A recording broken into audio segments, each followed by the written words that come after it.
Hey, hello to you. A beautiful, beautiful and amazing day this is.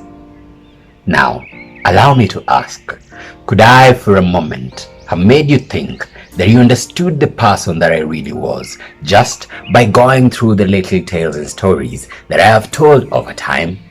Could I even have played party to the thinking that you knew the person that I was right from my head down to my toes just because I gathered a few stories through my journey and shared them with you? Yet, with this would I not fault you, for such is human nature, thinking that we understood the whole cup just by looking at the edges of the glass. So, allow me to welcome you to another episode of Tales Through My Window as I sit and look across the expanse that is the blueness of the sky, dripped with nothing but the beauty of the graying clouds across them. As my thoughts draw me right from my sitting position against this window and takes me far beyond where I could ever tread with feet. So, before I begin this, allow me to say, hello there, my dear trader. Blessed days and pleasant nights. Welcome, and with this would I read to you the philosophies of my heart. Thank you. Now much time would I take to reintroduce myself, but as I breathe in the speck of life's blessings, dripped in the brisk of air that so swims through my nostrils, do I realize that with the passing of time are most things either forgotten, gotten used to, or even do become non-consequential in both the hearts and minds of men and women. And with this am I taken down the road of remembrance, albeit with a pinch of salt, as I am reminded that the hearts of both men and women do grow cold with time, not by their own doing, but it is the force of life that either accustoms us to the grip of its cruelty, or in an attempt to be better or even soar above average common man's perception, most, as I have observed through my tread of life, do most oft succumb to the prior notion of cruelty.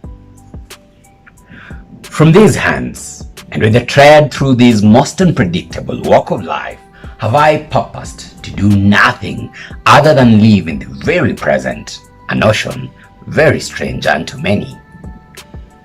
Philosophy. Ask me not much about this, for in the same breath and wisdom of philosophy have I beheld many a man trampled down upon by the same values and philosophies they so held dear and so proclaimed with jest. Some call it a slip from so desired path, others a fall from grace, but in my short time acquired wisdom have I learned that this is nothing but the very shadow of undeniable hypocrisy in the wake of selfishness. Back to myself then, as I see words men's through lost course of wisdom, do I choose to forget all that lays in the past and let it get lost into the distant forgetfulness? For I know that the past is nothing but the ghost of a memory that lives to haunt my very present, eluding me of the gift that is today. Were I to focus on tomorrow or the sorrows, worries, and consternations of the future, would I still crowd the same gift of now with nothing but a collection of blinders that do block my vision from purpose?